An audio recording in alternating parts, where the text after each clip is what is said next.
Hey guys, welcome back to my YouTube channel. आज हम आपको एनसीईआरटी वन लाइनर क्वेश्चन बताने वाले हैं जो प्राचीन इतिहास से संबंधित हैं। तो चलिए आज हम आपको प्राचीन इतिहास से संबंधित 50 वन लाइनर क्वेश्चन डिस्कशन करते हैं। तो चलिए बिना समय बर्बाद के स्टार्ट करते हैं।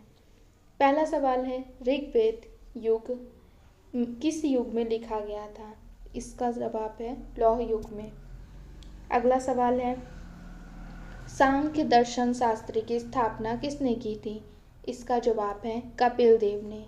अगला सवाल है, किस शताब्दी में चोल वंश का अंत हो गया था? इसका जवाब है 13वीं शताब्दी में। अगला सवाल है, श्रीगुप्त का शासनकाल कब से कब तक था? इसका जवाब है 240 ईसा पूर्व से 280 ईसा पूर्व तक। अगला सवाल है, श्रीगुप्त का उत्तराधिकारी कौन बना? तो श्रीगुप्त का उत्तराधिकारी घटोत्कच बना। घटोत्कच श्रीगुप्त का पुत्र था। अगला सवाल है, घटोत्कच किसका पुत्र था? अभी हमने आपको बताया घटोत्कच गुप्त वंश के शासक श्रीगुप्त का पुत्र था। अगला सवाल है, घटोत्कच का शासनकाल कब से कब तक था?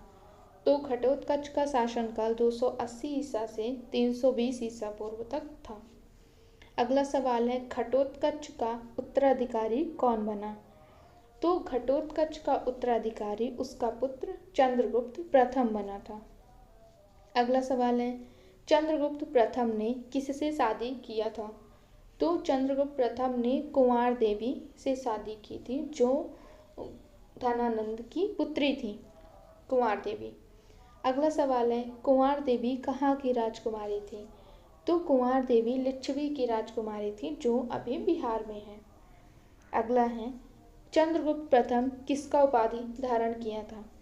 तो चंद्रगुप्त प्रथम ने महाराजाधिराज की उपाधि धारण की थी।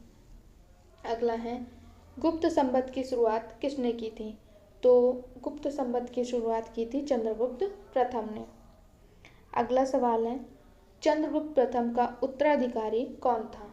इसका जवाब है समुद्रगुप्त। समुद्रगुप्त किसका पुत्र था? तो समुद्रगुप्त था चंद्रगुप्त प्रथम का पुत्र। फिर समुद्रगुप्त राजा कब बना? तो समुद्रगुप्त राजा बना था 335 ईसा पूर्व में। अगला सवाल है, समुद्रगुप्त ने आर्यावर्त के कितने शासकों को पराजित किया था? इसका जवाब है 9 शासकों को। अगला सवाल है, समुद्रगुप्त ने दक्षिणावर्त के कितने शासकों को पराजित किया था? इसका जवाब है 12 शासकों को। समुद्रगुप्त ने आर्यावर्त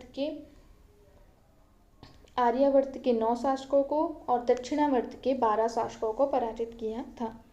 भारतीय इतिहासकारों ने समुद्रगुप्त को किस नाम से संबोधित किया है? इसका जवाब है भारत का नेपोलियन।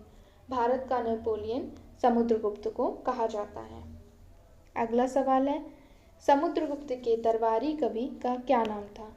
तो समुद्रगुप्त के एक प्रसिद्ध दरबारी कवि थे, उनका नाम था हरिसेन। अगला प्रश्न है, हरिसेन ने किसकी रचना की थी? तो हरिसेन ने इलाहाबाद प्रशस्ति लेख की रचना की थी। अगला सवाल है, अश्वमेध कर्ता की उपाधि धारण करने वाले राजा का क्या नाम था? उनका नाम था समुद्रगुप्त, अर्थात समुद्रगुप्त ने अश्वमेध कर्ता की उपाधि धारण की थी। अगला सवाल है, समुद्रगुप्त ने अश्वमेध कर्ता की उपाधि कब धारण की थी? इसका जवाब है 360 ईसा पूर्व में। अगला सवाल है, महाराजाधिराज और विक्रमांक की उपाधि धारण करने वाले शासक कौन था? इसका जवाब है समुद्रगुप्त। अगला सवाल है, किस शासक को कविराज के नाम से जाना जाता है? इसका जवाब है समुद्रगुप्त।